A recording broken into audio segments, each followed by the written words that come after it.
Beyond these prison gates, behind the razor wire and these bars, inmates are learning how life on the outside has passed them by. Strapping on these virtual reality headsets, inmates like Colin Barnes learn how to do simple tasks like doing the laundry and using a debit card. Last time I was a little kid and we used quarters. Other inmates learned how to conduct themselves during a job interview. How do you handle criticism? He's progressing as fast as someone else. The goal, to get these men ready to re-enter society. We hear about job interviews, and really, we don't experience any of that on a daily basis. Barnes had never driven a car, never even been to a restaurant other than McDonald's, because this is just part of his story.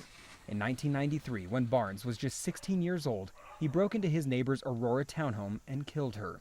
Lorraine Tillman was stabbed to death with a kitchen knife. Barnes was tried as an adult and was sentenced to 84 years in prison. Yeah, I have hope now. 'Cause before I was just like waiting to die in here. The state is now taking a hard look at life sentences given to juveniles. I actually called my mom, I was crying. Everyone's seeing what life on the outside is like through virtual reality, killed as kids, and now they could get a second chance.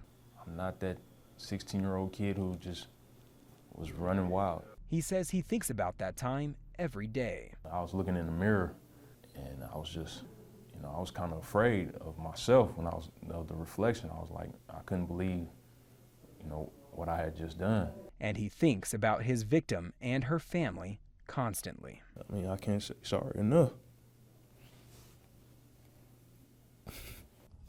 After completing the 3-year program, the inmates would then have to go before a parole board, and then the governor would have to sign off on their early release.